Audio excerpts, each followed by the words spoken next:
don't know why that was so sketchy, but hold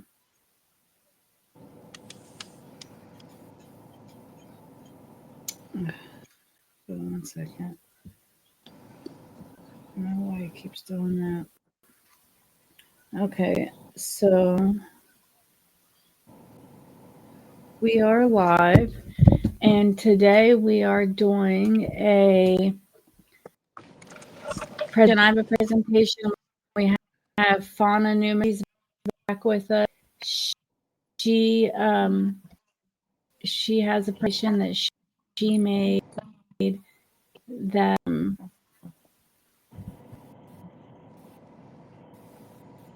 I'm sorry, one again.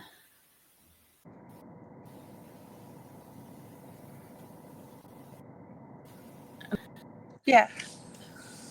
Fauna has a presentation. I have a presentation. We are going to be discussing the science behind addiction, how it's hereditary, all the stuff. We have lots of information. I'm super excited. We put a lot of work into this. I literally worked on this presentation until right before the show started. I kept telling Fauna, I said, I'm going to send you a copy of it so we can go over it, and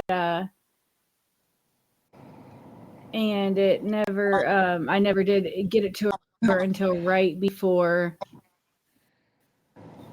we started. So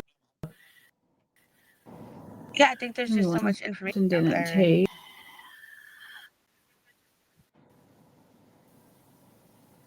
Yeah, for sure. Like that was my problem. That was why I couldn't get done, is because I just kept on finding stuff. Like I have like 14 pages of information that I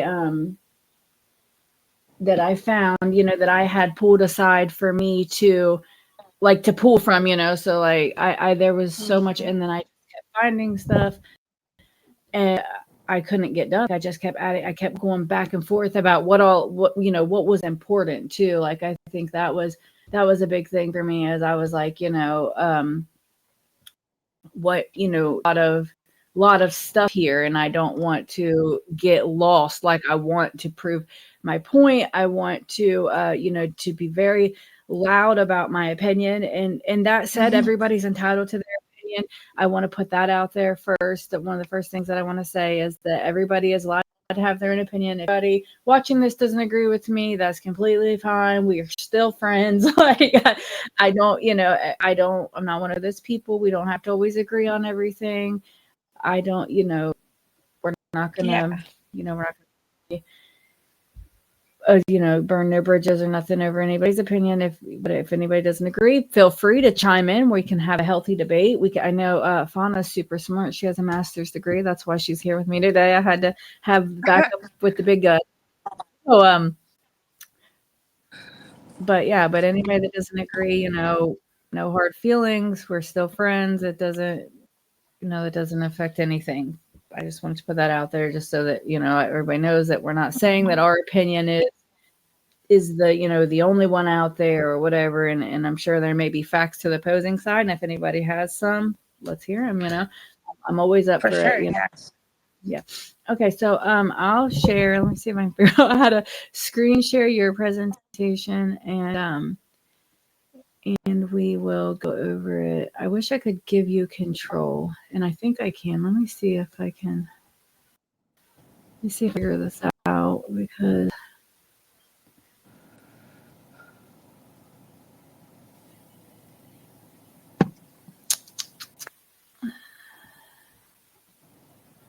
okay. Now let's see. Guest control. I'm sorry, guys. I should have probably figured this out beforehand, but I did not. Okay, so let's go through it, and you can talk us through it. Yeah, that's fine. Because I don't know if there's a way we can.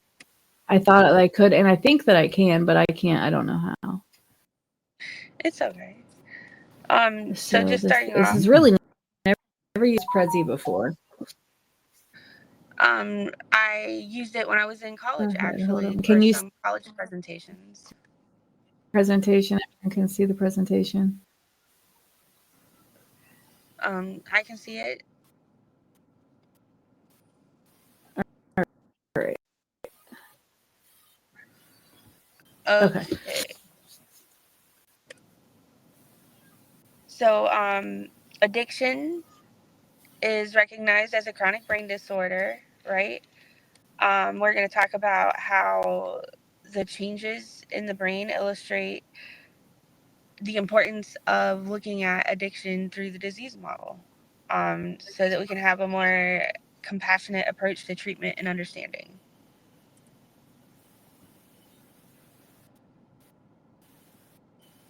Right here. Oh. I'm sorry, but I just want everyone to know that Fauna is not an addict too. So this is not just addicts getting together and banding together and like making excuses for herself.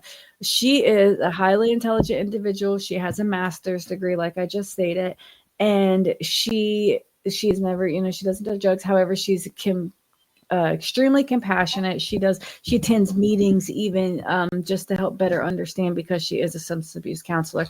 So I just wanted to make that clear that this is not just a bunch of addicts getting together and making excuses for herself or coming up with something to make us sound good, because she's not an addict at all. So.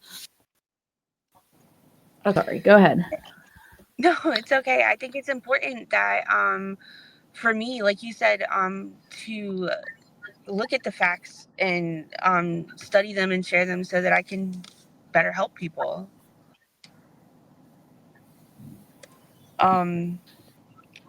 So addiction involves compulsive behavior towards stimuli that are perceived as rewarding, which is basically when we're talking about like dopamine levels in the brain and stuff like that. It leads to compulsive behaviors. You're trying to get more of that dopamine. But it also, yeah, you're fine. You're fine. At the next one, not only compulsive behaviors like in relationships, impulsive decision making, all kinds of things like that. It also has impairment, significant impairment. Like the inability to make, decision making, um, behavior control, craving, all that stuff leads to addiction. Yeah. And then there's like we were talking earlier about if there's other facts supporting a different theory. So you have the disease model, a medical condition, and then the behavioral perspective, which is a matter of choice. So the opposing, it says the disease model defines addiction as a chronic brain disorder, focusing on the brain's reward system, motivation, and memory. It highlights the medical nature of addiction, acknowledging the genetic, neurobiological, and psychological components that contribute to the development of addiction, right? The behavioral perspective views addiction mostly as a choice, or a learned behavior. You decide to do it, and then you just keep making that choice to do it, basically. And it underestimates the biological and factors, like we talked about, the genetic component, the cycle of abuse, and things like that.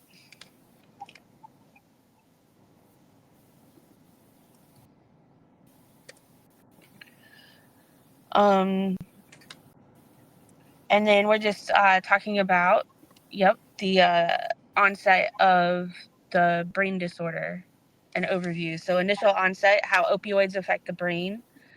Um, when you look at uh, initial onset, where it shows the opioid receptors and then the excessive stimulation of dopamine when abusing opioids. And then the progression of addiction leading to significant alterations in the brain's reward system. So the the craving, the urge, the just more desire, and then the long-term impact. Lasting changes in behavior that affect motivation, the memory process, and decision-making processes.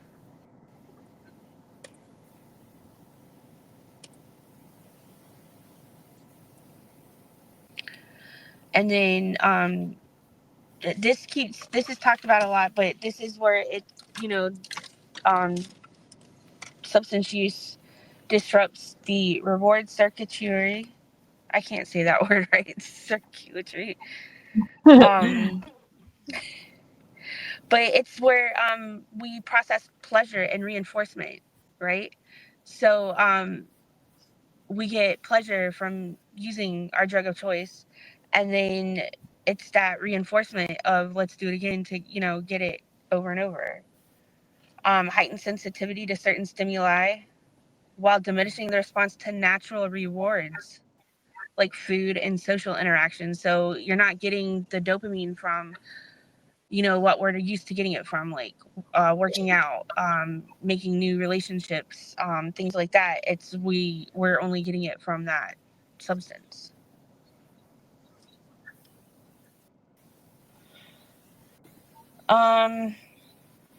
That's we alter our pleasure responses, and so we're seeking out the cycle where only addictive substance or behavior produces the feelings of satisfaction or happiness. And then that moves on to the impaired decision making, motivation, and decision making. This can impair an individual's ability to make healthy choices, leading them to prioritize addictive behaviors over daily life activities. Addiction has a major impact on motivation and memory. We can see just when doing assessments and stuff, it's hard to pin down times, dates, years.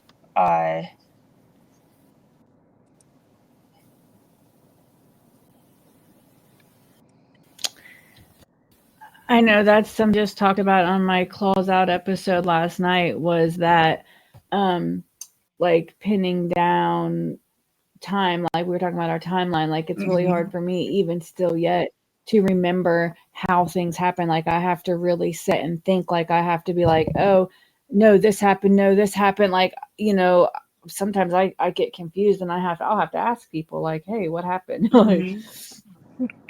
Yeah, that's it's something that I noticed, which, and like, I'm glad you said earlier about not having personal experience in addiction, because it makes it hard for me sometimes to speak up on this because I'm not personally lived it. So I'm happy to like partner with other people to hear their side too, like working with you. It kind of makes it a little, I don't know, easier for me to make that leap and try to help.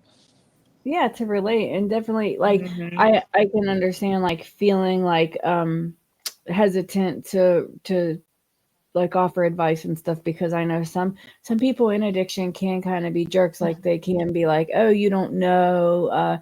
I have a friend, he's a harm reduction specialist, and that's something that we talk about, is like, just if you think somebody doesn't know, then help them understand. You don't have to be a jerk, Yes. But, So we talked about that again, the disease perspective versus the choice perspective. But also looking at treatment approaches. I think this is really important for everyone to see how all the treatment together helps keep people in recovery, right? Because there's a lot that goes into it. You have the behavioral therapies, which is where you get the counseling in the groups. This is where like CBT therapies, like cognitive behavior therapy and dialectal behavior therapy, to develop coping skills. Then you have the medication assisted treatment, MAT services, which, those are the medications like Suboxone, methadone, the injections like Sublocade and Vivitrol, and then the support groups, Narcotics Anonymous, Alcoholics Anonymous, the Mara groups for people using MAT services, peer support specialists. Am I forgetting anything? I don't think so. Nothing that I know. I just know that there is so many types of like pathways and different types of group. There's women's groups and parenting groups and couples groups and yes. like whatever your unique situation may be, like there is a group for you. Like you might not think that there's like probably pet lovers groups, I'm sure of it. Like, like anything that is like a thing, like there's groups that if that's your thing, like you can join other people that's their thing too for support, because that's like a big chunk of like recovery is support, community and stuff. I know there's I have to look it up again, but there's a group near our area for like parents of children who struggle with addiction and stuff. Like Al-Anon meetings. Is that what they're called, like for the family and stuff? Yeah. This is a different name. I don't know what it is. It's a local thing, but I'm gonna look it up again. But just having groups like that too, for people to feel supported and learning about it. Absolutely.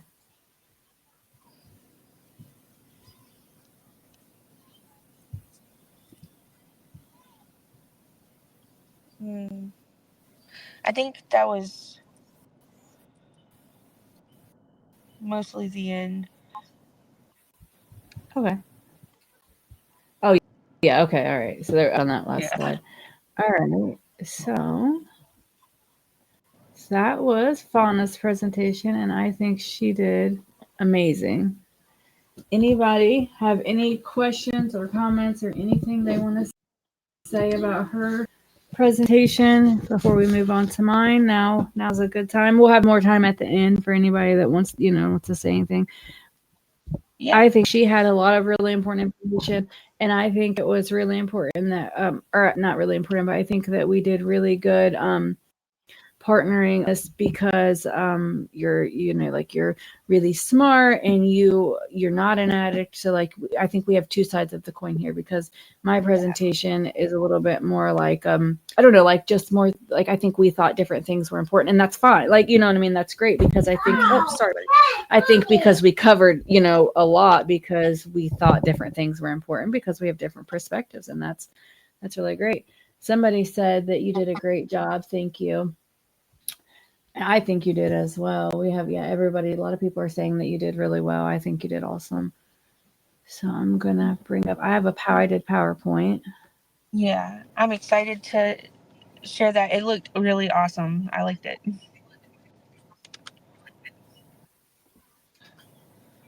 I have to first find out how.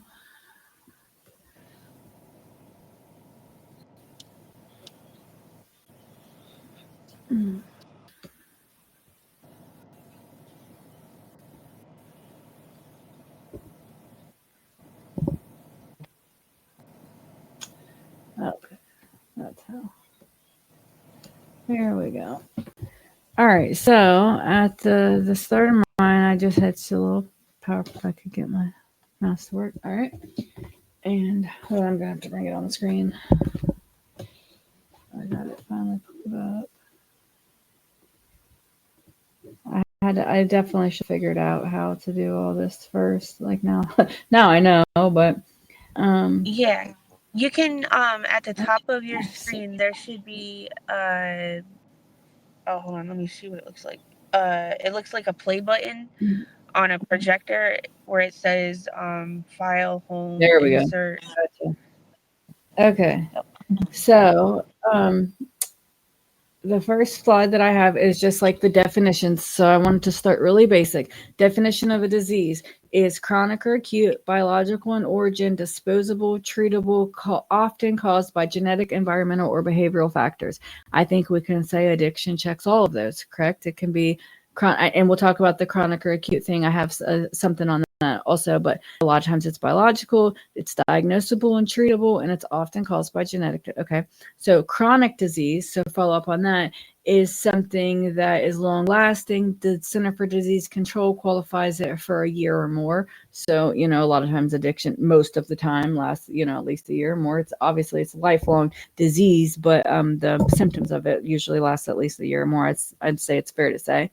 The definition of a brain disease is a condition that disrupts normal brain function chemistry. Common characteristics: alter neurotransmitter systems, impair decision making, memory, or emotional regulation, require ongoing treatment and management, are not curable but manageable. So I think we can say addiction checks all of those boxes.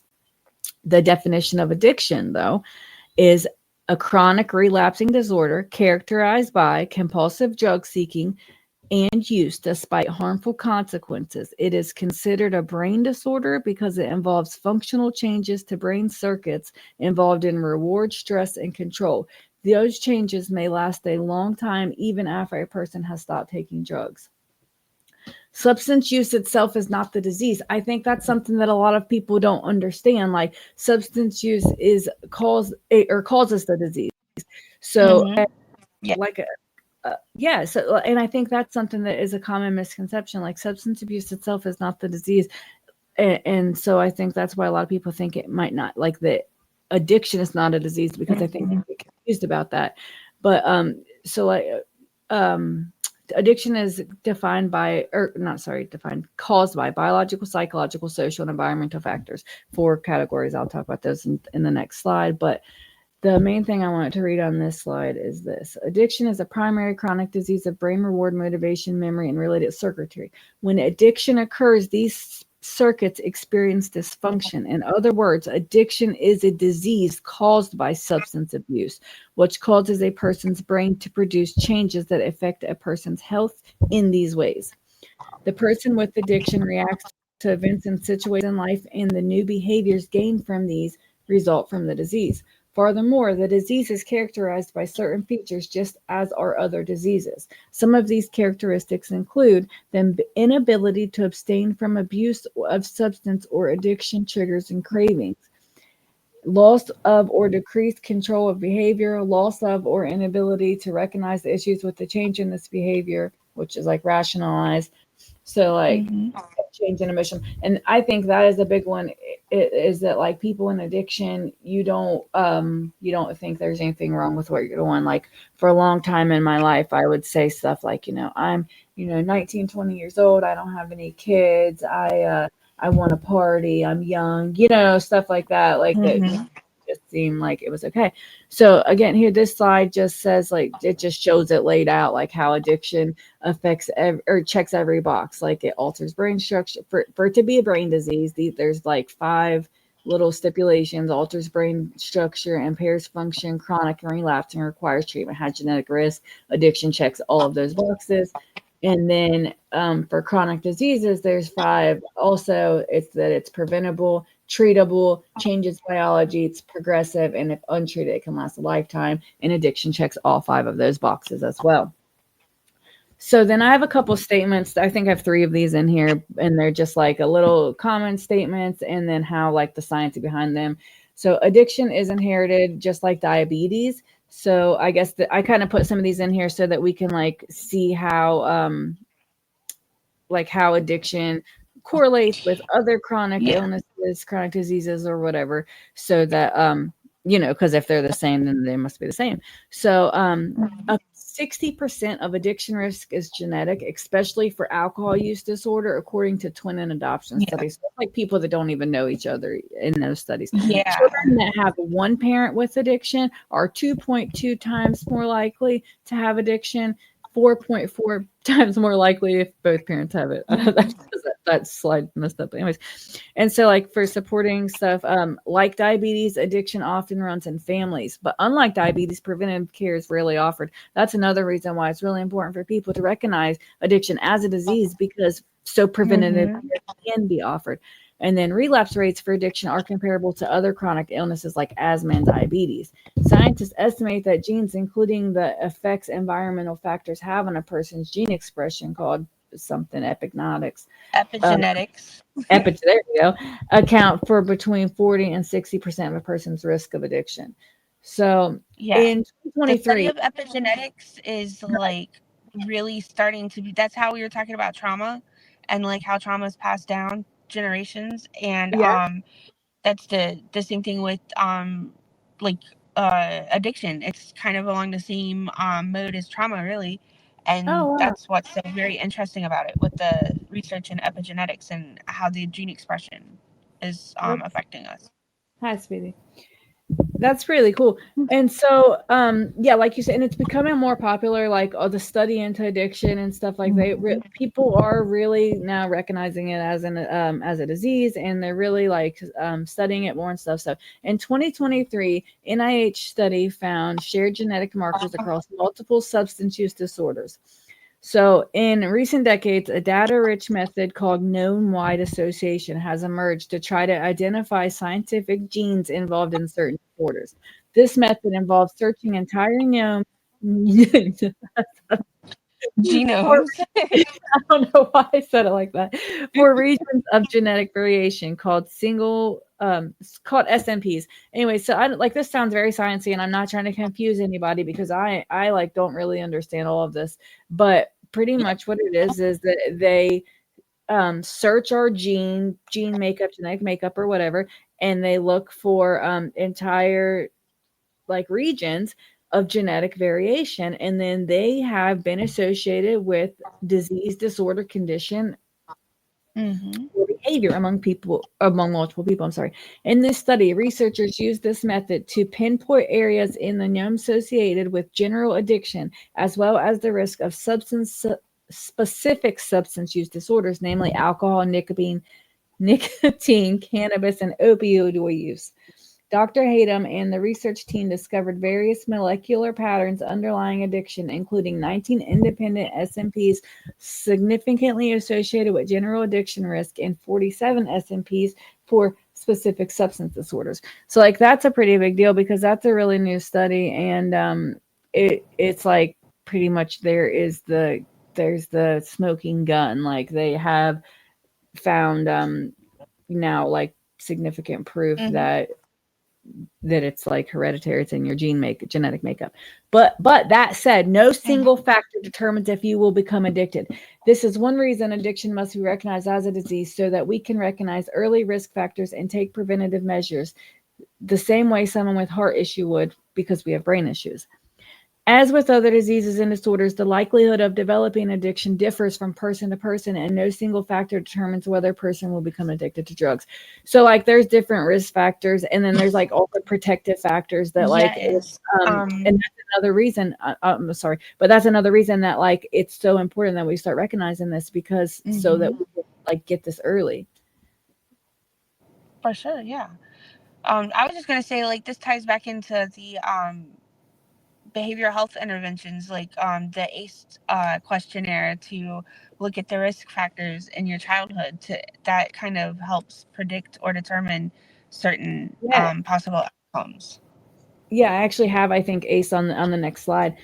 But yeah, so like just risk factors is just like aggressive behavior in childhood, lack of parental supervision, low Hmm. peer refusals, like not wanting to say no to your friends, drug experimentation, availability of drugs at school, and community poverty. And then like on so predictive factors are just like the on the other side of that. If we could have like self efficiency, like believe in our self control, have parental monitoring. Obviously, like I watch my children probably better than most people would because I know that one slip up, like if my child could have the gene for addiction or whatever, and if she tries drugs, which a lot of people do, it could be Hmm. like devastating for life. So like yeah, that's like a big one, I feel. And then like positive relationships so that you're not afraid to refuse your peers, good grades and stuff at Hmm. school.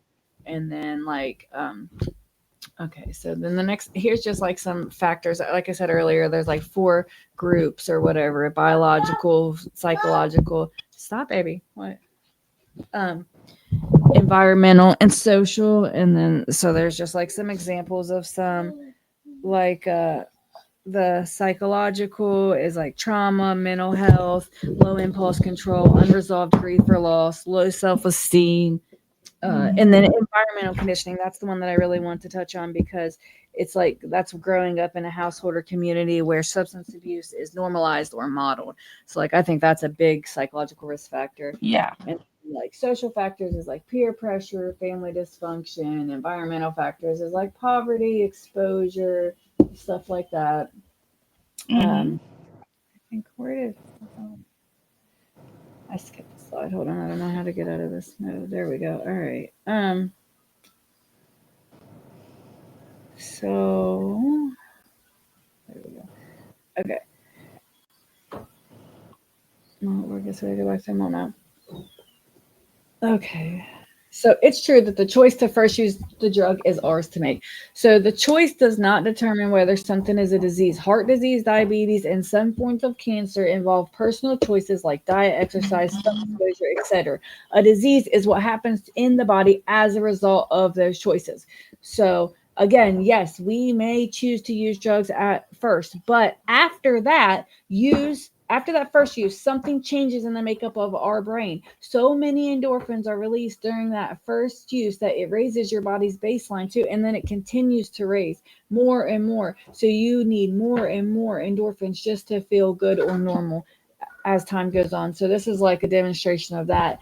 So like normal things that we do in life, like eat cake, have sex, play video games, talk with friends, whatever, they release dopamine, and that's like what makes us feel good, and that's generally a good thing because that's what makes us as human beings seek out the things we needed for survival.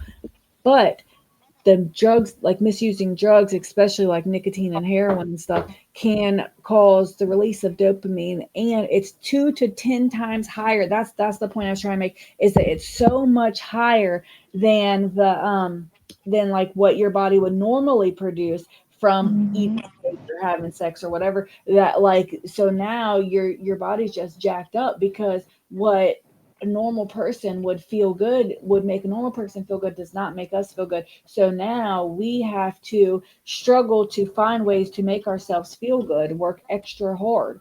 So NIDA said it better.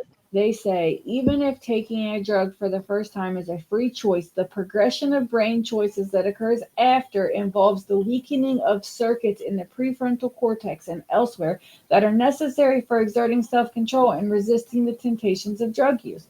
So, quite simply put, once abuse becomes addiction, a person may be powerless to stop this compulsive abuse without help. Lots of people socially or recreationally at some point in their life, especially in youth. That's what makes youth. That's what makes addiction so dangerous. So then my next slide talks about addiction in adolescence and how like early use, although taking drugs at any age can lead to addiction. Research shows that the earlier people begin to use drugs, the more likely they are to develop serious problems. This may be due to the harmful effect that drugs can have on the developing brain. The earlier the exposure or trauma to the brain, the greater the damage.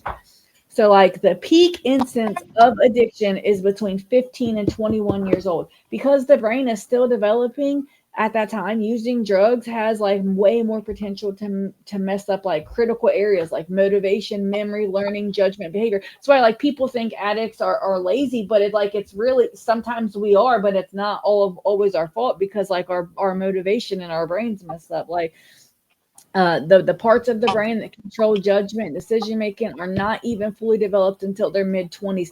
Most people have already tried drugs by then. But so like that makes the teen way more susceptible to like the peer pressure and stuff. So like when your brain is the least developed is when the most people try drugs, and then it messes you up the worst. Like it literally rewires your brain to where like survival necessities such as like food and stuff takes second to just getting high. Like you don't care about eating, Yeah. you don't care about like nothing. So it's like a little bit of science behind it. I know I've been like really long winded, but like addiction alters the prefrontal cortex. That's the part of that's what I just said for executive function, judgment, impulse control, emotional regulation, all that. The difficulty also has to do with how your brain, when deprived of drugs, so like when you're in withdrawal, how you react to like stress and stuff. And it's usually like exaggerated negative emotion. Got it. So like it really ties into like depression and stuff. And then like the dopamine overload for substances, that's why I just said it causes you to prioritize the drug over everything. Like literally there's chemicals in your brain. Your brain has been rewired to where the drug is the most important thing. So like I want everybody to listen to what I just said. Your brain rewires itself to believe the drug is the most important thing. So anybody who is a child or a mother or a sister or a cousin or a husband of somebody that has been in active addiction, and they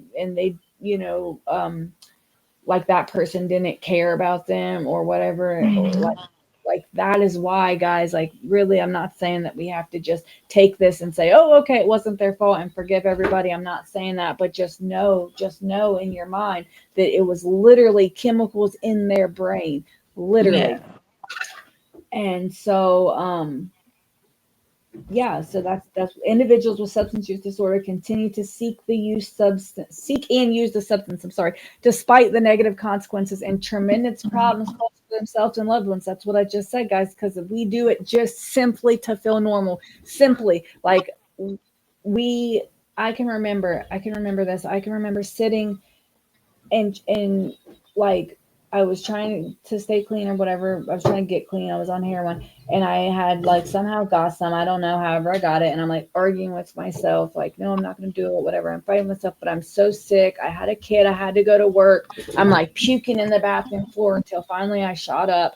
And then I laid there and cried because I didn't want to fucking do it. Like it's ridiculous. Like it's literally anybody who hasn't been through that can't even imagine what I'm saying to y'all right now. So people who sitting there saying that like addicts are weak and that we make the choice and that it's not, it's our fault or whatever, shame on y'all.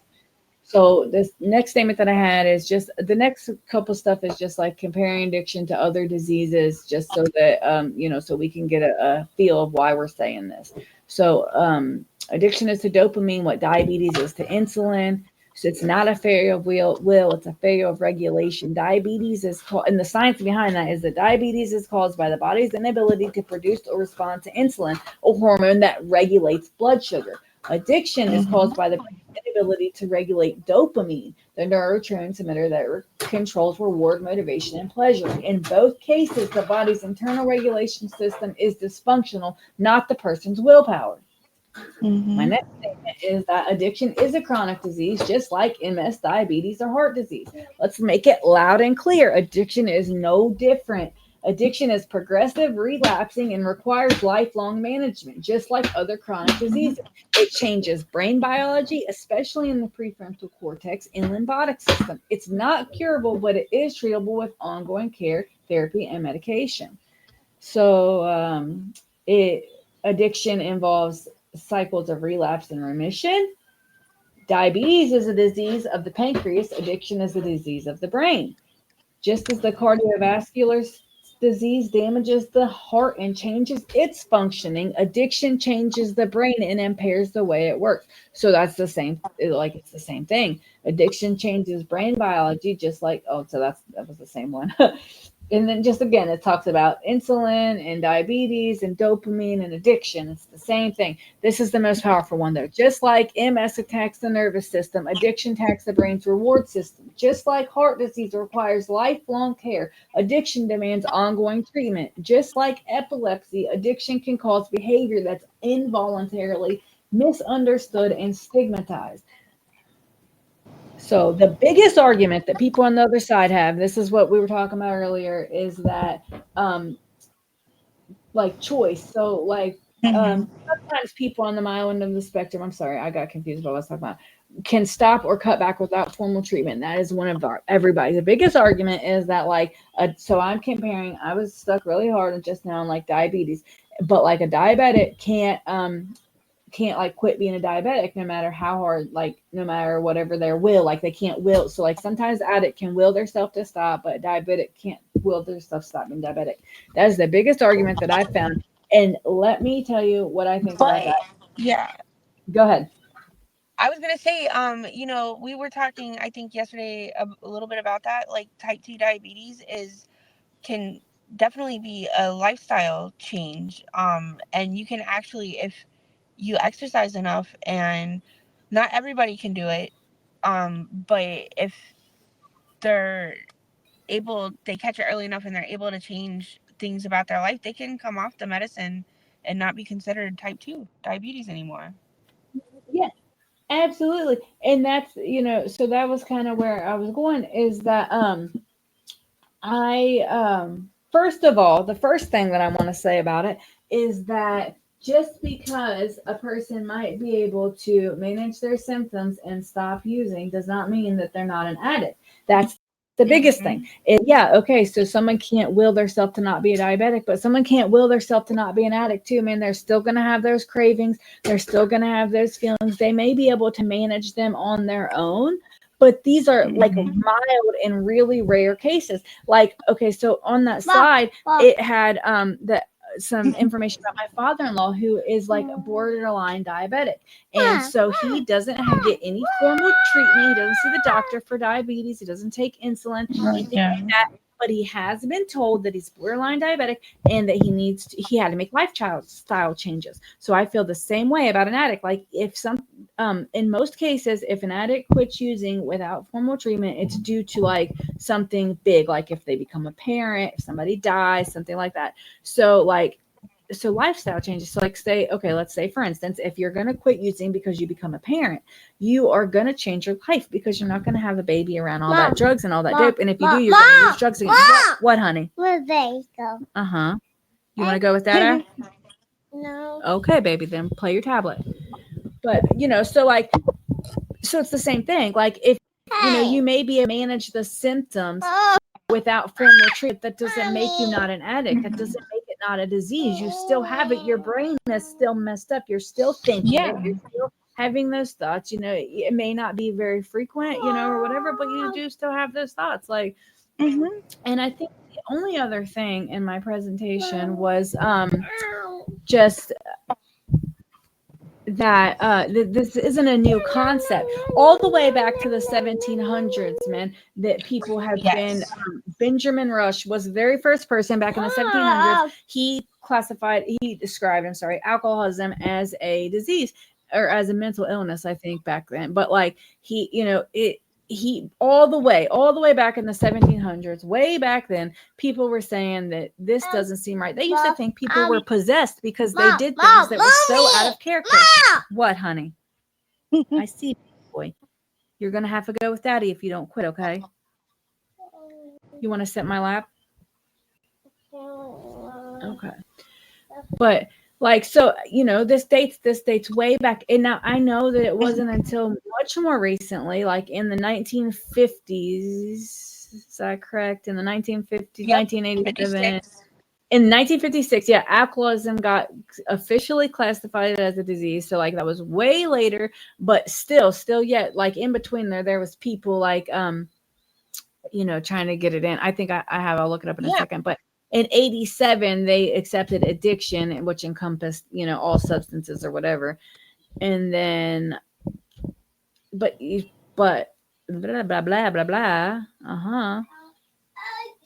And then in 2011 is when it was introduced as a chronic brain disorder. So yeah, it's been pretty recently that it has accepted into it. But all the way back in the 1700s, people were looking at this and thinking that something something must not be right because people are doing things freaking crazy. I'm trying to find. I think there was a few people after Benjamin Rush, like in between. I think there was like a guy that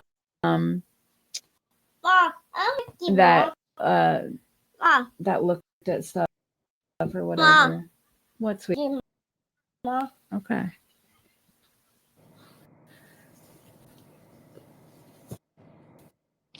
I like this quote from Mark Twain. I know it's not. Oh, you want to? It's he says, giving up smoking is the easiest thing in the world. I know because I've done it thousands of times. So just talking about like, you know, trying to quit. So yeah, Thousands of like, people. you know. Okay, here's what I was looking for. So it says that and oh no, that's not what I was looking for. I lied. Hold on 1 second. I thought I know they said there was some people like between Benjamin Rush. Here it is. And so in 1784, Benjamin Rush put out a pamphlet that was called like an inquiry into the effects of ardent spirits on the human body and mind. And he described alcohol addiction as a progressive disease with identifiable symptoms and stages. Then let's see. In the early 1800s, Thomas Trotter, a naval physician, also described alcoholism as a disease of the will and brain. And then in the 1950s, which is much later, is Jelinek disease model of alcoholism, but it's built on Benjamin Rush's ideas or whatever. So like, yeah, it goes all the way back 1700s. So it's like not a new thing. I don't know. If anybody has any questions or comments, we're both done with our presentations. But I thank you so much for doing this with me. Like I said, I feel much better just getting it off, getting it all out there in the world or whatever, because like I said, I was asked to do this episode to provide some science behind it or whatever, because some people were getting some nasty comments or whatever. So I really appreciate your put on this or whatever. And anytime anybody has any questions or comments or anything that they want to talk through, I'm available, like to talk this out, because I think it's important, for other people to be able to speak about it too. Yeah, sure. For sure. Like I feel the same way. I am, I don't have a master's degree, but I have Google and so, something else I wanted to say is that all the information in my presentation was borrowed from different sources on the internet, and I will, there's a slide on the presentation that gives all the credit to everybody, credit where credit's due. And I wanted to say too, I know I have some podcast listeners that may only do video or like audio only when they listen to this. I will put a link to both presentations in the description to this episode on my audio only channel. Yeah, baby. People on the podcast channel are loving us too. By the way, I just looked at the screen. They're like just giving applause and sending gifts, or not gifts, but little boxes or whatever. I don't know what it is. But people are someone said hi to everybody listening. We have some time right now to anybody that wants to. What is it, baby? Hold on 1 minute. We're about to go. You want to say bye? Come here. My parents sit with Mama for a minute. Hey. So yes, now would be the time if anybody did want to say anything. Like I said, thank you so much for doing this with me. I'm obviously I was a little bit distracted here at the end. He didn't want to go bye-bye. He likes to stay with Mommy, and so I like to just. That's fine. Yeah. I don't like to upset him too much. I wanted to say that for anybody who's watching, anybody who watches my show or that was a guest on my show. I never want anybody to feel disrespected. My kids do run in and out sometimes. That's the whole part of my thing is that, we all are normal people with normal lives. And I want this to be, I want that. I wouldn't care if you had if you had a kid in your lap. Like I want everybody to have a place to express themselves and learn. And I don't know, everything. I want it to be a little bit about everything, a little bit of community and friendship. And all right. Well, I guess that's going to do us. We're going to say bye. I'm going to play our, my little exit video or whatever. And thank you so much. Thanks again for doing this with me. And thank you welcome back anytime. Yeah, anytime. Mommy. Hold on, baby. Say bye. Bye. Bye. I really feel it's my time, think it's my year, yeah. I really feel it's my time, think it's my year, yeah. I really feel it's my time, think it's my year, yeah. I really feel it's my time, think it's my pen ready. Used to hold myself back, my self-esteem damn bad. I gotta keep on chugging. Ran through everything in front of me, might smoke bed